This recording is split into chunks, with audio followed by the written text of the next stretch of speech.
is speaking right now on a weekend shooting involving Toledo police. Let's listen in. Having sessions like this whenever there's an officer-involved shooting. I know I emphasize it every time, but I do believe it bears repeating that the Toledo Police Department and this administration values transparency. We value it so much that we provide this information almost immediately. I know you probably don't have a full appreciation of how labor intensive this work. I mean, it really is, it takes hours and hours to provide the kind of presentation that you're going to see today. And not that we're complaining, that is part of the job, but really ever since the event Saturday morning, it's taken a big chunk, I know, of your team to get this presentation together. I just wanted to mention that. Again, in most other cities, information like this is provided weeks later, months later, and in one infamous case in the city of Chicago, years later. We pride ourselves in providing it hours later, in this case a day or so. That's important. It's important when we talk about transparency and trust and building the trust between our police department and the community that is necessary for good policing. That's why we do this. We do it even when the information is tough and difficult. We don't do it when there's we're patting ourselves in the back and having confetti and balloons fall when we're winning a grant or something like this. Even on the tough days, we do pride ourselves on being open. I think what you will see and hear during this presentation is an example of police officers doing their jobs and doing it well and providing an excellent response that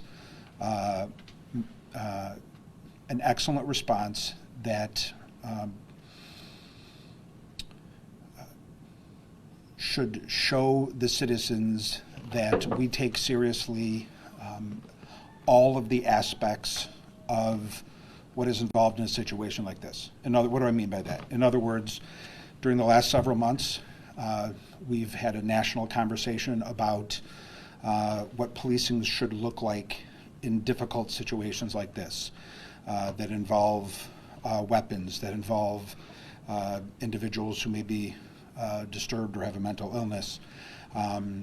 There's conversations about de-escalation and what that looks like. Conversations about whether mental health services should be brought to a scene as opposed to showing up with squad cars and guns and things like that. I get it. That's a legitimate debate and a legitimate discussion that we need to have in this country. Yet what you will see here today is an example of all of those things happening. You'll see police officers using de-escalation techniques. You will see that the police did attempt to bring mental health services, specifically rescue crisis, to bear on the situation. The individual declined, as is his right under Ohio law, but the point is our officers de-escalated. They were quick to offer mental health services. And then after the gentleman had been shot, our officers can be seen providing life-saving first aid that helped this individual, that kept this individual alive. So while it is always difficult to watch a scene like this, I think that the citizens of Toledo should be proud of their police department and the actions they took. And while any outcome that involves violence and a use of force is unfortunate, in this case, we avoided the worst possible outcome. And I think that is in large part to the credit of the officers who responded on the scene. So those are my general overview thoughts, and now I'll turn it over to Chief Kral. Thank you, Mayor. As in the last one, we created a PowerPoint presentation that shows chronologically how this all went down.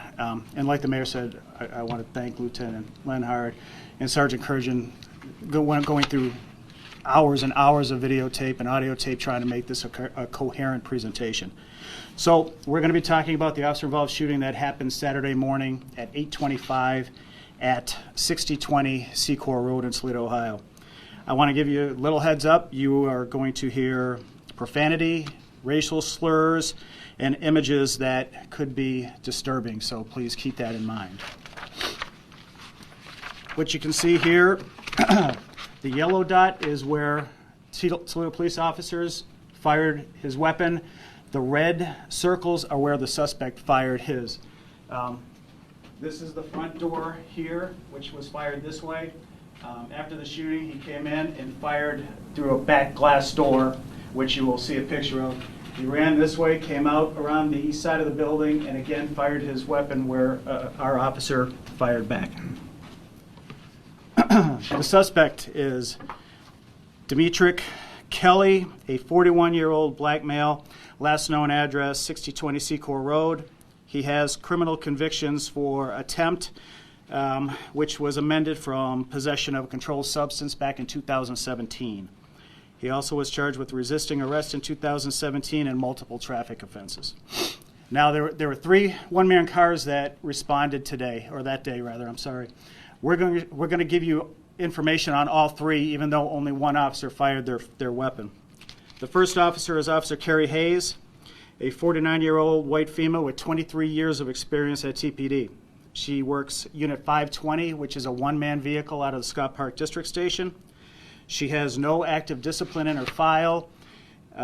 She did not fire her weapon, and Officer Hayes is a CIT officer, which is a critical or crisis intervention team officer. Officer number 2, Officer Donna Bryant, 48-year-old white male with over 21 years experience on the department. He works Unit 610, which is a one-man vehicle out of the Scott Park District Station. No active discipline. He did not fire his weapon, and he also is a CIT officer. And finally, Officer Ron Wilcox, a 59-year-old black male with 30 years of experience. He was working Unit 521 at the Scott Park District Station. He has no active discipline in his file, and he did fire his weapon. He's the only officer who fired, and he fired 6 times, striking the suspect 3 times. Now, what you're going to hear, let me back up for 1 second. We were at this apartment complex twice the day before. So we wanted to show why we were there and just to let you know the series of events that led up to the shooting. So what you're going to hear now is a 911 call at 2:42 p.m. The mother of the suspect called, stated that her son, the suspect, needed medical attention. The wife of the suspect took the phone and stated that the suspect locked himself in a room and needed medical attention. She thought he may have had a seizure, and as you'll see, the suspect refused treatment on the scene from EMS. Emergency? Yeah, what's this apartment? Hello? This This is 911. Yeah, I'm trying to find the address, because I come from Detroit. I'm at Secor 6020 Secor Apartments. What's the address again? 6020 Secor Apartment 6. Apartment 6, the number 6. Yes. And what's your first name? And what's going on there? My son is, I don't know if he took something. I don't know what's going on. He's been shaking. He's been, one minute he calm, the next minute he's out of it. He's delusional. Hey, He's just going all over the place. So do you need the police or do you need medical attention for him? He needs medical attention, but they probably going to have the police to come get him, to come help, because he needs to go to the hospital. Okay. Put him in some water. Oh, so he's having a mental problem? I don't know if he got him or not, but something going on. Okay, so do you want me to send the police out there so that they can check him out? Or do you feel that he's having a medical issue, a medical or a mental? He's having some medical issues. I don't know what is going on. How old's your son? Yeah, but see, I don't stay here. I stay in Detroit. I understand. How old is your son? My son is 41. He said that he needs medical and police. Yeah, they're going to have police to get him up out of here to get him from there. Okay, so what is he? I understand that. So what is he doing, ma'am? He's jumping. He just jumped up in my face. He just jumped up in his girlfriend's face. Okay, so he's arguing. I mean, if he's having a mental breakdown, I can send the police out there and they can slip him and they can take him to the hospital. But if he's having a medical problem, do you think it's medical or is it mental? He has a lot of medical issues, so I don't know if this is medical. Okay, is his wife there right now? Can I talk to her? Hold on. Kim, come here.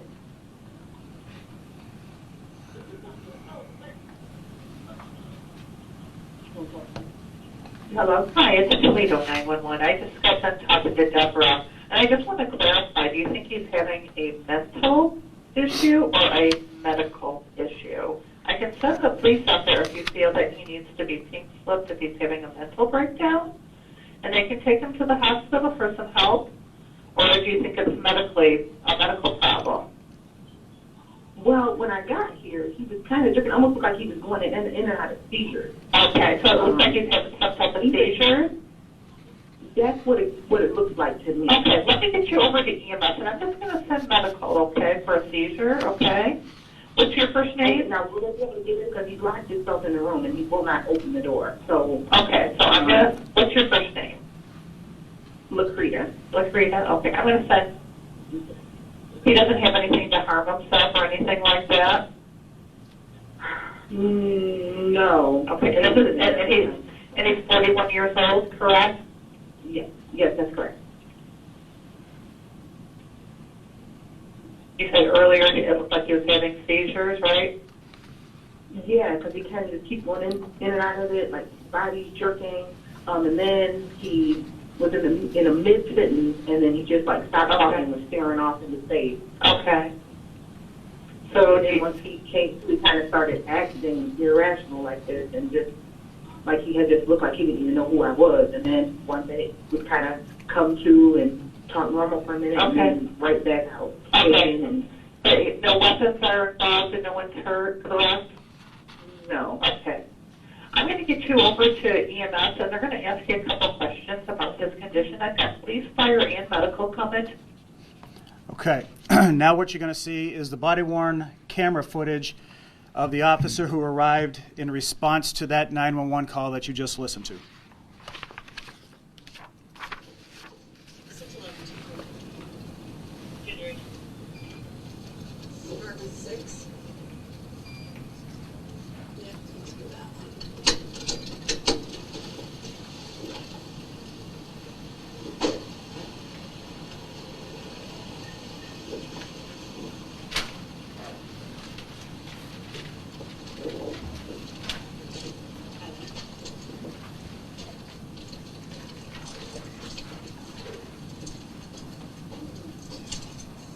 So, he's in the room, he hasn't responded to her, but, with a 3-year-old child, locked in the room. She doesn't feel exactly right. Is he in the wheelchair? He's not responding at all?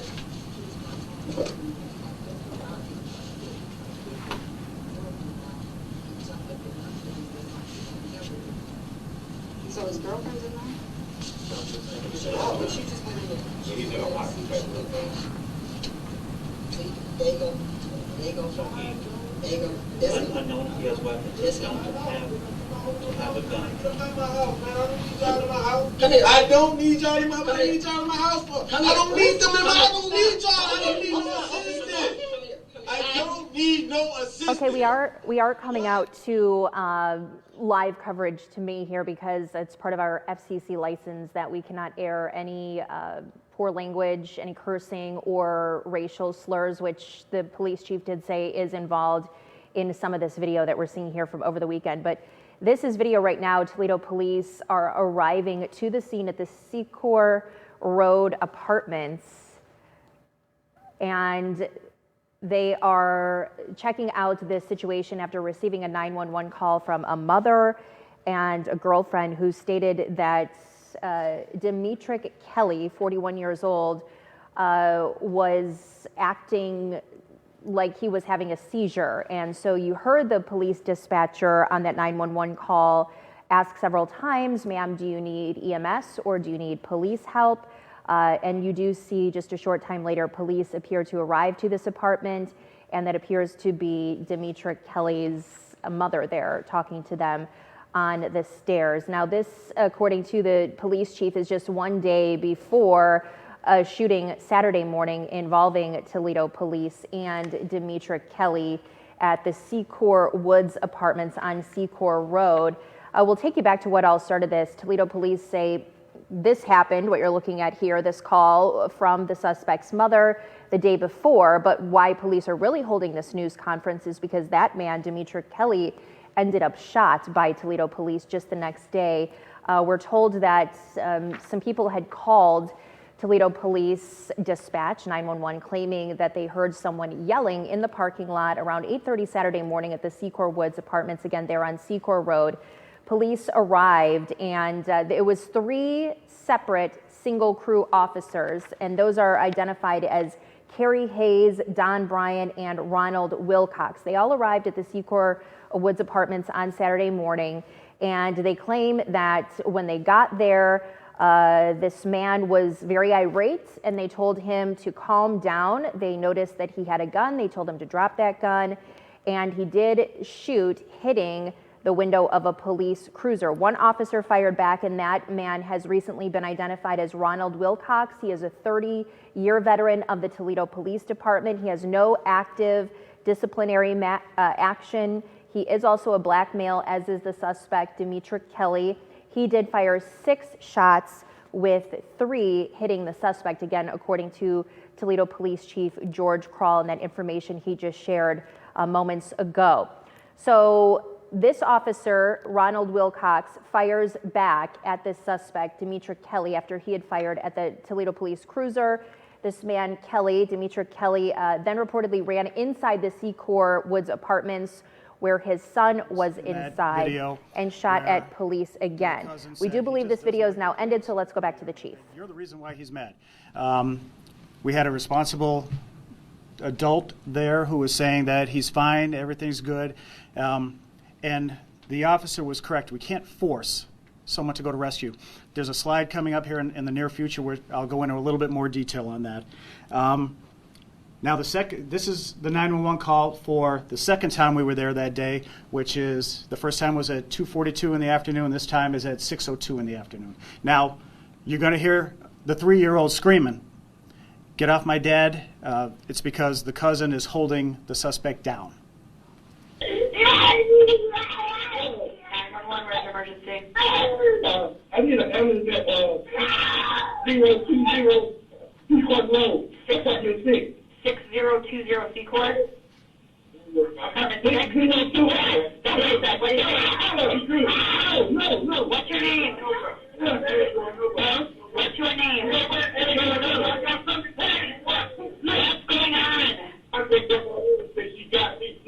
on? Can you talk to me, please?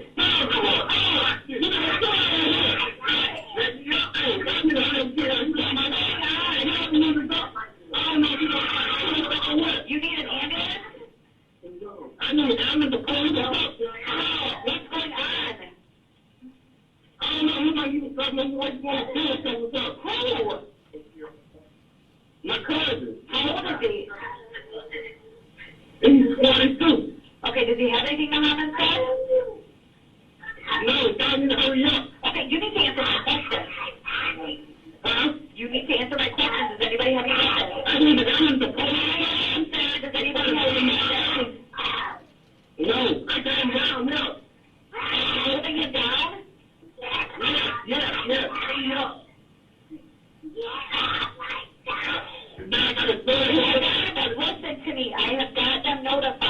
he do anything to hurt himself yet?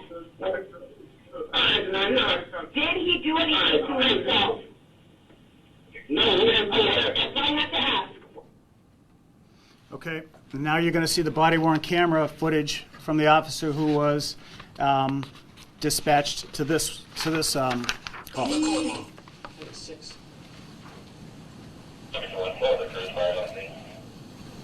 Nothing, 821, 823, 705, 410.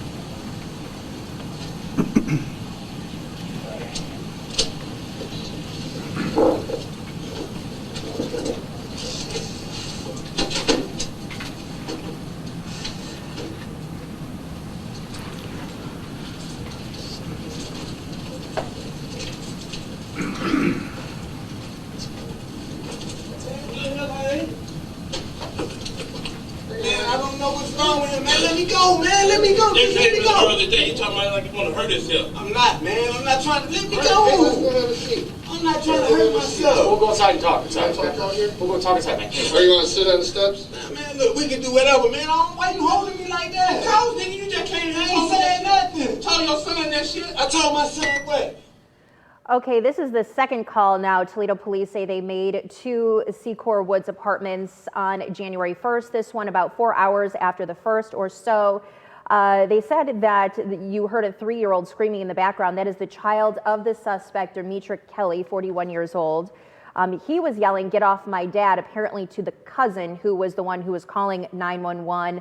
The caller, the cousin of the suspect, says his cousin, Demetric Kelly, said that he wanted to kill himself and that the suspect was holding him down. And so you see Toledo police again trying to figure out whether it is EMS, mental health services that need to be called. And they do arrive at the scene. It appears that Demetric Kelly is in the doorway there as they arrive with the cousin.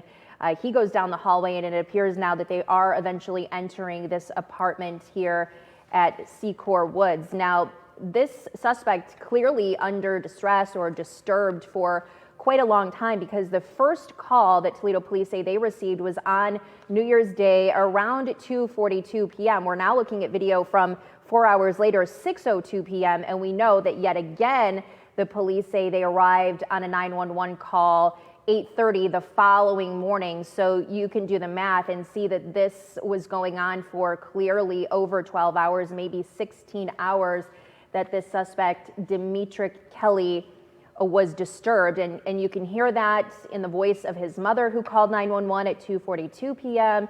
And you can hear that in the voice of his cousin, who called at 6:02 p.m., warranting this second arrival that you're looking at here inside the apartment. We do see police kind of shining lights around the apartment, and we have elected to cut the audio on this because per our FCC license, we cannot air cursing or racial slurs. It is not an editorial decision on our part. This is just, again, part of FCC rules.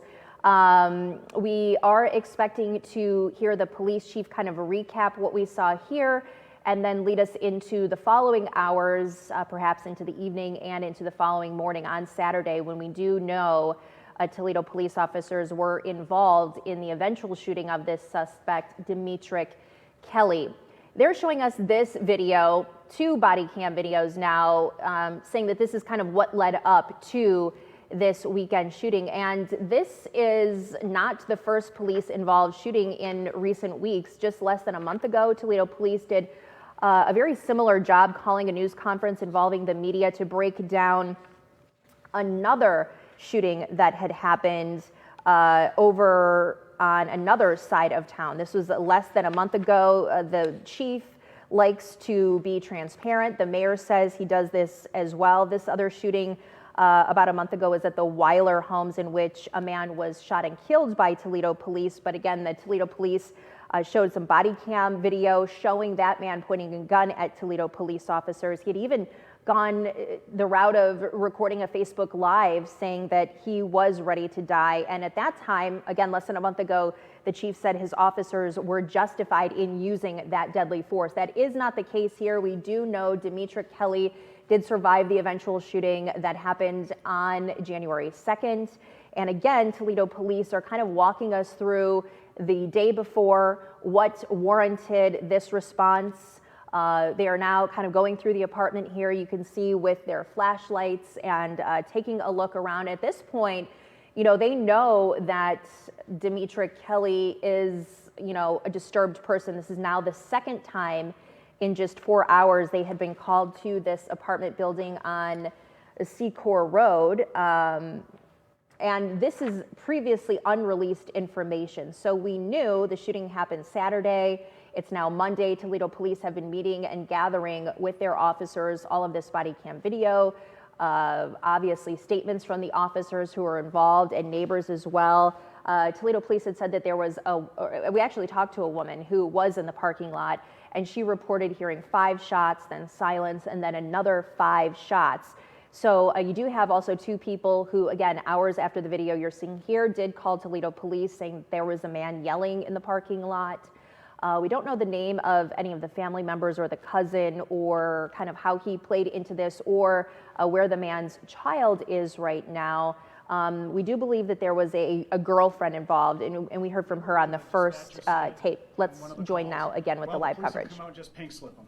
She was kind of right and she was kind of incorrect at the same time.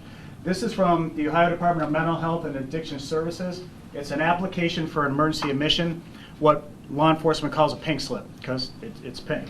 Now, in order for us to emergency admit someone in either rescue crisis or St. Charles or Mercy St. Vincent's psychiatric ward, one of these 4 qualifications have to be met.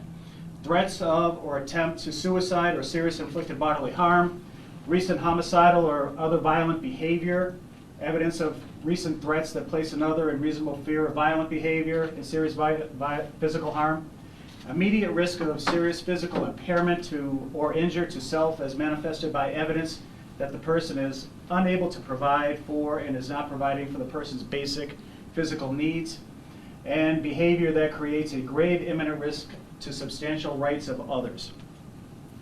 Now, we have to hear that. I mean, it has to come to us. Mr. Messina could get angry at me and call the police and say, George Kral said he was going to kill himself. It has to be more than that. So we're talking about putting someone in a psychiatric ward against their will. So this is something that we take incredibly seriously, and we don't just pink slip someone based on innuendo or statements from one other person. Now, the next thing you're going to hear is the recordings from Saturday morning. Now, there was actually 2 callers who called 911 that morning reporting strange behavior from the suspect, and we, excuse me, for time, we just put that all on one recording. 911, where is your emergency? 6018 Secor Road, number 6018 Secor, and you said apartment and your name? Secor Woods Apartments. Right, 6018 Secor Road, you said apartment. What's going on today? Yeah. One of my neighbors that lives in the front is out in the parking lot with no shoes, no shirt, and he's screaming and yelling. I don't know if he's having a breakdown or what, but could you send someone to see how he's doing? Do you know what apartment he usually lives in? No, I don't. Okay. He moved in the first part where they have 2 bedrooms because he has a little kid. All right, so He used he's to be currently my in neighbor. he's currently in the parking lot. Can you see if he's white, black, Hispanic? He's black. Do you know his name? No.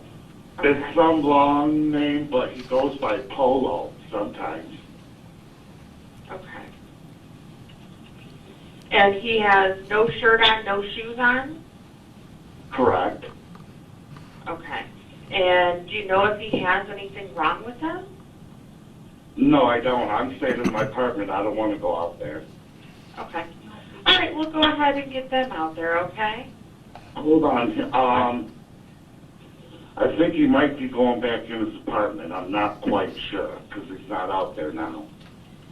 Hold on. No, he's not out there now. He must have went in his apartment. So he lives in... I hear him yelling. I hear him yelling now. And you said I no. know he's in the first, when you pull in, there's 3 main glass doors. To Secor Woods, he's in the first glass door. Okay, and you Is said there- no weapon seen? No. Okay, we'll go ahead and get them out there and check the safety, okay? Thank you so much. No problem. Bye-bye. 911, where is your emergency? It's 6020 Secor Road. Is this a house, apartment, or duplex? It's the apartment. 6020, what apartment number? It's actually the parking lot. There's a guy out there in no shoes, no socks. He's screaming. I just woke up to it. Do you know who he is? Does he live there? I don't. Okay. I don't know anybody in my apartment building, so What is your name? And is he white, black, Hispanic? he's black, but he's screaming about a white man. I don't know. Okay, what is he wearing? What color shirt or coat? He doesn't have a shirt on. He has jeans on, and he doesn't have shoes on.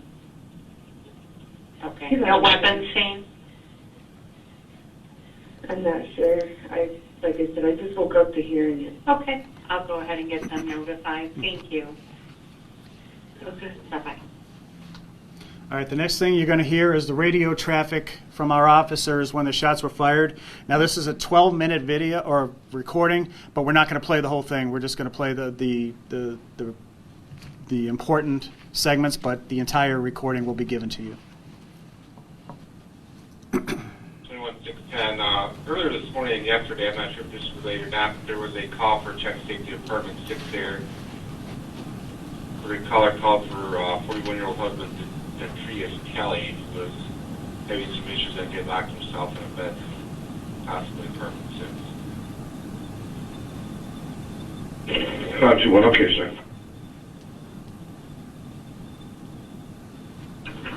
511. 511.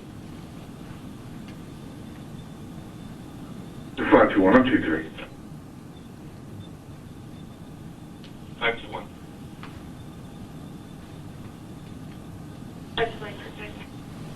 520. 521, just to let you know, I'm not seeing anyone outside. You say that there was a previous call for apartment number 16? There was 2 calls yesterday for apartment 6 for a check to safety. I'm not sure if it's related for years or not, but they were female cause her husband had locked himself in the bedroom, and that was apartment 6. Okay. Do we have that guy's name? Be about get it. Previous call was for a Demetrius Kelly. He's a black male, 41 years old. 520 back up. 521, repeat. Close the air. There's close for units on Secor. That's just it. Shots fired. Shot fired. We're going. 820. Hit. 710. Go back. Reply clear the air. 605. He's running, he's going westbound, or sorry, eastbound towards the other end of the building. He's going to be popping out. Eastbound, other end towards the building. You see that? 600, you guys in yet? Shots fired still. So shots fired. Where's he at, guys? Talk to me, guys. Where's he at? He's on the east side of the building. East side of the building. 67521, has anybody been shot or just shots fired? You said Secor, checking your safety. You said Secor, checking your safety. This is 523, 6016 Secor, 7-1 in custody. 6016 Secor in custody. Okay. If you remember the last time we had something like this, I gave you some points to look for in the body-worn video. First one we're going to see is Officer Hayes. Now, you'll hear her respond to or refer to the suspect as Polo. She's a CIT officer. They're trained, try to get on a wavelength similar to the suspect. So rather than saying, hey, you, she used his name. You'll hear Polo, put that gun down. Again, put that gun down. And then you can hear the suspect yelling at the officers, and excuse my language, you got this white bitch over here, and then fires a shot at Officer Hayes' police car. In fact, you'll hear the window getting smashed out on her mic. Then you'll hear 4 shots from Officer Wilcox. Then, you heard it, but I'm trying to give you some context. You'll hear Officer O'Brien pursuing the suspect, advising Hayes and Wilcox that the suspect is running around the building and he'll be popping out on the east side. You'll then hear the suspect fire 2 more shots. Officer Wilcox will fire 1 round. Then you'll hear the suspect fire 2 more rounds, and Officer Wilcox fires again. Then you'll hear Officer O'Brien say, talk to me, guys, where is he? And we're going to stop this at about the 3-minute and 15-second graphic, and then resume this video later on in the PowerPoint to get a better chronological idea of what's going on.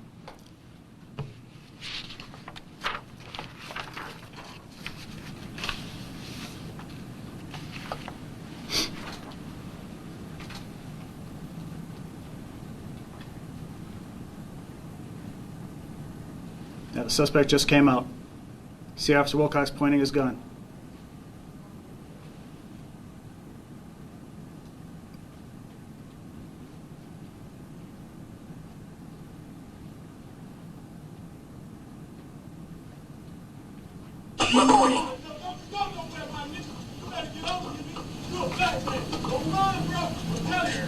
Polo, put that gun down!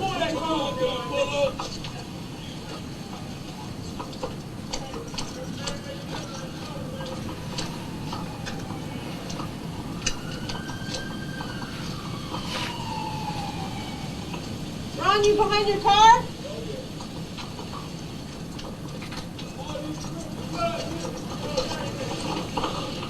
Put that gun down, huh? Polo, put that gun down!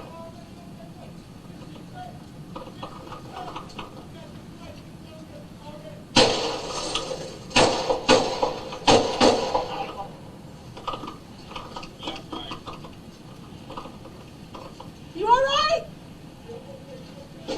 Yeah.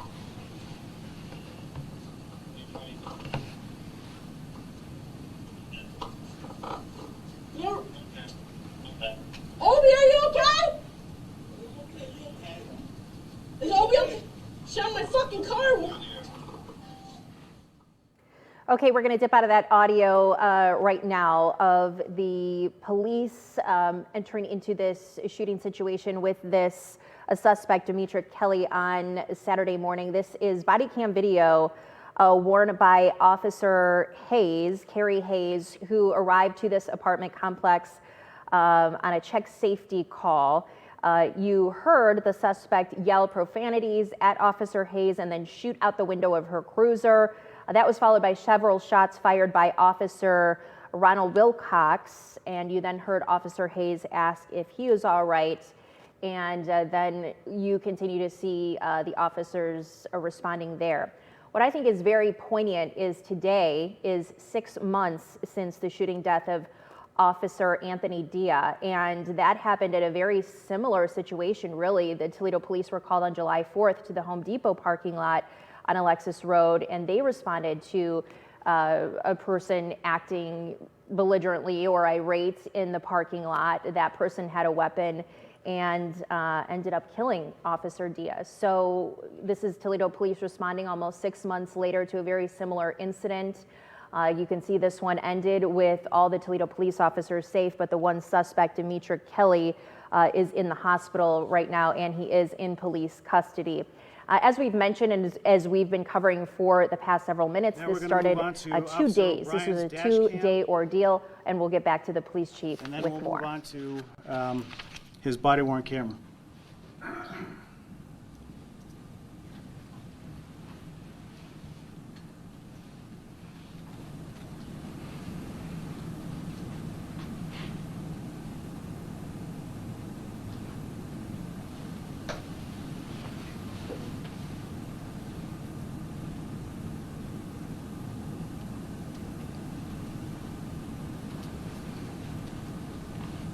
You'll hear the audio turn on here when he turns his lights and sirens on.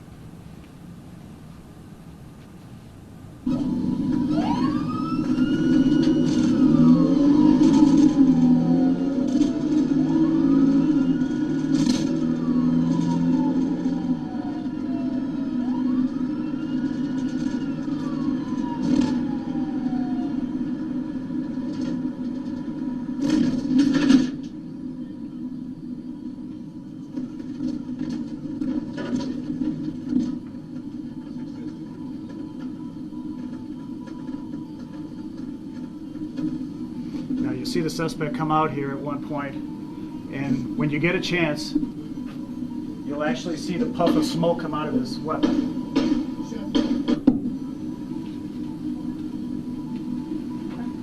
Okay. All right, now we're going to go to, is that Officer Wilcox? Officer Wilcox's body-worn camera video.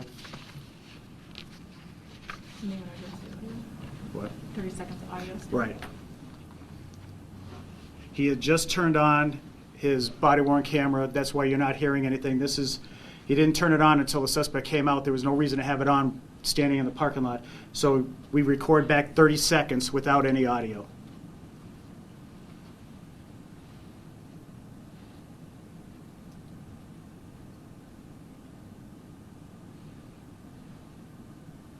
Recording.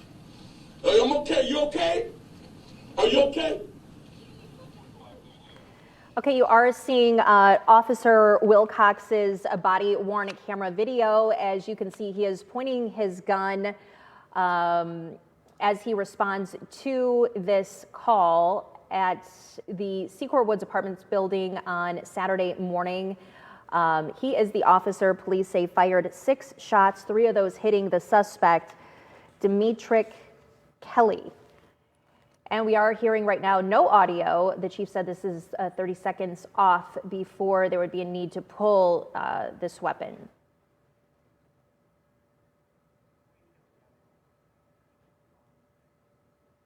And you can see there the officer firing his weapon. We did decide to omit the audio here for potential profanity purposes. And at this point, you do see the officer approaching the area in which he fired those shots, striking Demetric Kelly again 3 times. The chief says that the officers on the scene did administer CPR and life-saving techniques to keep Demetric Kelly alive. He indeed has survived and is at a local hospital. Let's listen. The mayor mentioned this in his remarks earlier about de-escalation and how that's a very popular term right now in law enforcement. This is the consummate de-escalation. These officers told this guy to put a gun down when he was pointing it at them. If that's not de-escalation or attempting de-escalation, I don't know what is. So that was a fantastic job by both of those officers. Now this is really hard to see. I'll be the first one to admit. The suspect is here, and he's firing his weapon at the officers right there. Next, we're going to see Officer O'Brien's body-worn camera. He's the officer who showed up right at the end. He's going to be in foot pursuit with the suspect around the south side of the building.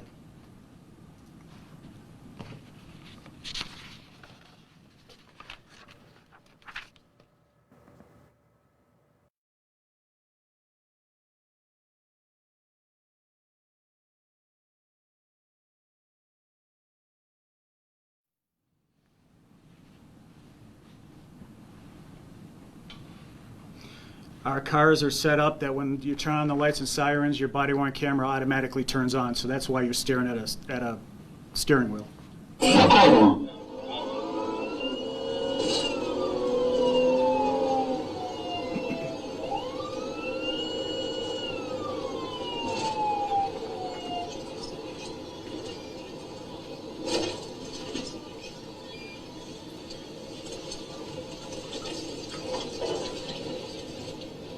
Six test 2-3.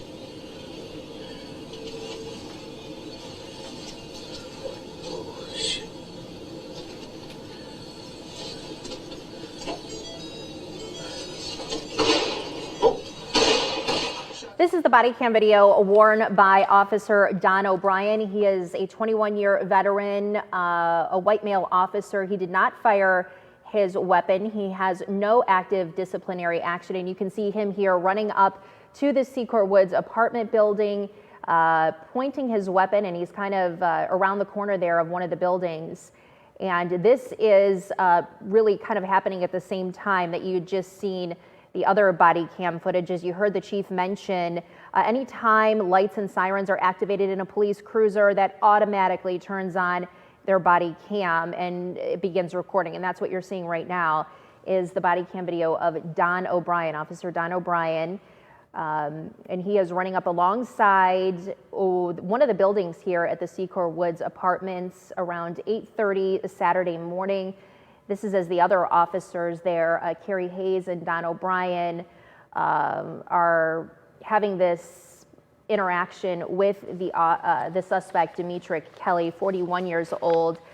He is the subject of several calls, 911 calls to police over the past 18 hours or so before you're seeing this video. This is now the third call that they've responded to the apartment buildings on Mr. Kelly. And again, we are just withholding audio right now because the police has warned this is very graphic and contains profanity. This is not at all an editorial decision on our part. And we will rejoin the chief as soon as we can safely. And here we go.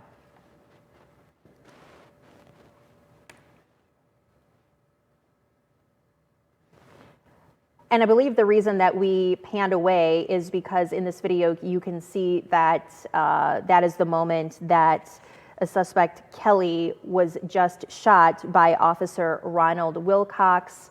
A police officer, Carrie Hayes, is asking if Officer Wilcox is okay. And then we know that the chief has said they will be in turn administering CPR and life-saving efforts to Mr. Kelly. A couple things before we move on. Right at the very end, you heard, "We don't have a gun. I don't see a gun." Now, that gun could have been on the ground. It could have been in the parking lot. It could have been in the suspect's pants. It could have been in a waistband of his pants. They didn't know.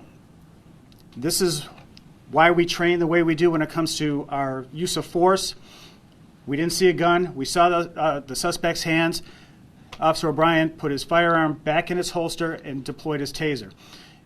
The suspect was not listening to any kind of verbal commands. It looked like he was going down that hill, maybe try to jump over a fence, and they decided to get him into custody that way. Now, we're going to go back to that video that we stopped earlier of Officer Hayes. A couple things I want you to listen for. You're going to hear an officer say, "Make sure he doesn't have the gun." An officer will say, "Need your guys help his hand, help to get his hand." Again, a sergeant who was on scene, "Do we have a gun?" The sergeant soon after that, "Start medical." Then you'll hear, "We still don't have a gun," a good 30 seconds after they made contact with him. Then the sergeant said, "Roll him over and get him in the recovery position." Now what that means is the last thing we want to do when we have someone handcuffed is have them on their belly or on their stomach because of positional asphyxia. So the sergeant had the officers roll the suspect on his side so his lungs would not collapse. Sergeant then said, "See if we can start first aid on him." Sergeant continued, "Roll him over to see where he's hit and go grab a shooting trauma kit and put pressure on his wounds." So after the threat was neutralized and the suspect was in custody, we immediately moved into let's preserve his life as much as we can, being police.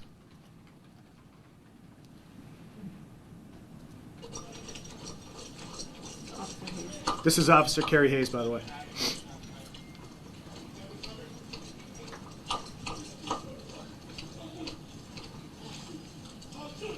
Hold on, get down, man. Hold on, get down. Okay, so what you're hearing right now is the body cam video of Officer Kerry Hayes. We've panned off this because it is also graphic in nature. The police chief says this is really the video in which you can see Toledo police officers attending to the suspect after he's shot, making sure they're performing those life-saving measures. He says in this video you would hear officers saying, make sure he does not have a gun, make sure to get his hand, start medical, and they still don't see a gun about 30 seconds into this video, so they roll him over to get him into what the police chief called a recovery position that's on his side to make sure that the suspect can still breathe. There's a tree right here, and you'll see him actually grab onto the tree with his right arm, not letting the officers handcuff him. So at this point of the video, the police are saying get his arm because his arm is still available and they don't know yet whether there's a gun around. So at that point, they roll him over, get him in a position where they can actually arrest him. And then they get him into a recovery position so his lungs don't collapse. And after the threat is neutralized, again, this is what police officers say they do to try to save the suspect's life. In this case, the suspect, Demetric Kelly, did survive, shot 3 times, according to the chief, by Officer Ronald Wilcox, who did fire 6 shots, 3 of those hitting Demetric Kelly. And he is recovering in a hospital right now where he is also considered in police custody for, we don't actually know the charges yet, but we do know that it is obviously related to this instance that we're watching right now.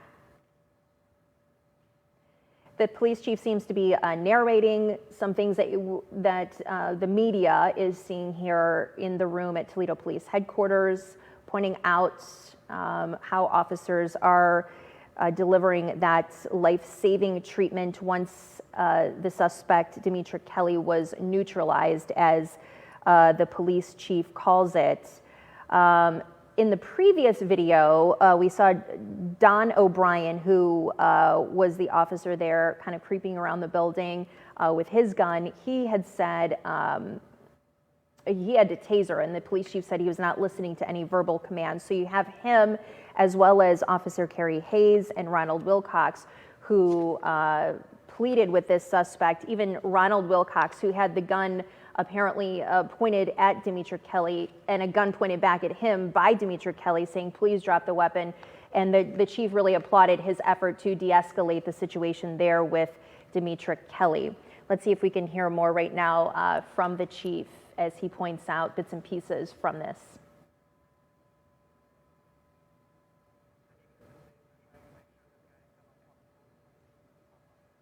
So our producers are listening in, and he is saying that they're putting 2 sets of cuffs on him, just trying to make sure that he stays comfortable as they await the EMS response there to the Secor Woods Apartments.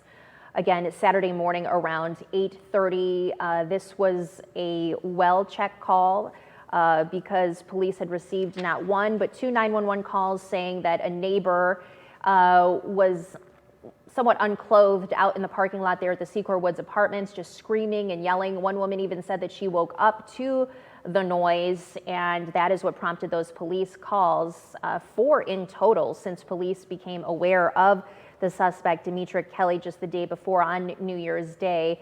The first call came from his mother, who was afraid that he may need medical attention, that he had locked himself in a room and refused medical treatment. Another call several hours later was from a cousin who said that Demetric Kelly wanted to kill himself, so police arrived yet at that time. But they also went into a conversation about there is a protocol. If you, as a Toledo police officer in the police department, need to get someone admitted for psychiatric evaluation to a local hospital, there is a certain amount of criteria that need to be met. And so Toledo Police Chief George Kral there showed us kind of that checklist that needs to be met before someone can be admitted. And for whatever reason, they had determined that during that second call, he could not be admitted, and basically because he explained you're trying to admit someone into a psychiatric hospital against their own will, and so that requires a certain amount of,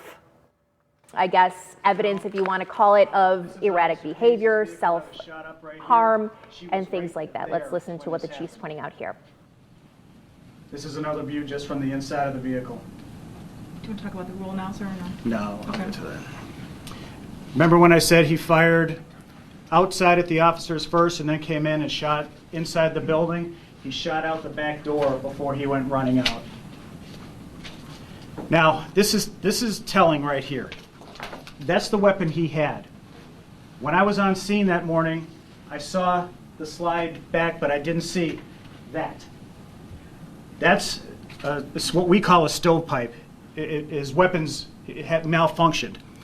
He had a 9mm Taurus with a 17-round magazine, and there were 9 rounds left in the gun when it stovepiped, which means he could have fired 9 more times, but by the grace of God, his gun jammed up and it didn't work. It simply didn't work. There's just another view of it. Okay, just to end, he's in a local hospital now in stable condition. He's going to be charged with 2 counts of felonious assault on a police officer. He has 6 wounds from 6 gunshots, 3 from Officer Wilcox.